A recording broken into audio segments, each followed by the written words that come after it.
বিকেলে এটিএন বাংলার স্টুডিওতে নবীন লেখক কর্মকর্তা মেহেদী হাসান তামিমের উপন্যাস দুর্বিপাকের ঘূর্ণির মোড়ক উন্মোচন করলেন এটিএন নিউজ ও এটিএন বাংলার চেয়ারম্যান ডক্টর মাহফুজুর রহমান। অনুষ্ঠানে প্রধান অতিথি হিসেবে তিনি লেখক এবং উপন্যাসটির ভূয়সী প্রশংসা করেন।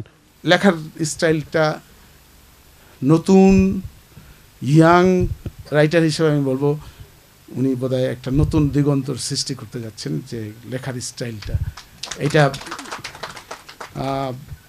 যারা পাঠক তাদের জন্য ভালো, এবং আমরা যারা মিডিয়াতে আছি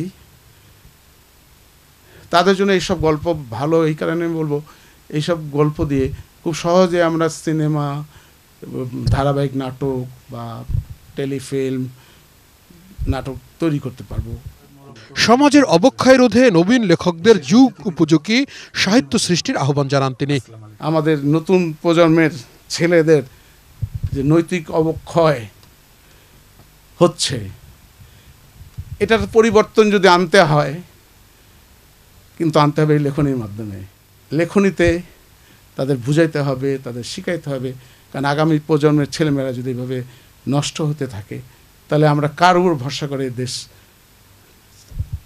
ছেড়ে যাব আমরা। অনুষ্ঠানে সভাপতিত্ব করেন ডেভিড ফর ডেমোক্রেসির চেয়ারম্যান হাসান আহমেদ চৌধুরী কিরণ। তিনি জানান, এই উপন্যাসের মূল বিষয়বস্তু সমাজ ব্যবস্থা ও ধর্মীয় অনুশাসন। উপন্যাসটিতে সমাজের প্রতিচ্ছবি তুলে ধরার চেষ্টা করেছেন লেখক। হিমঘরে লাশ পড়ে আছে, সে লাশ নিতে কেউ আসছে না, সে জঙ্গি তকমা তার গায়ে লেগে আছে, সেখানে সে নিহত হয়েছে, গুলিতে মারা গিয়েছে।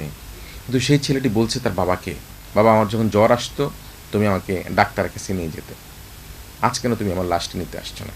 এই সমাজের এই প্রতিচিত্র কেন?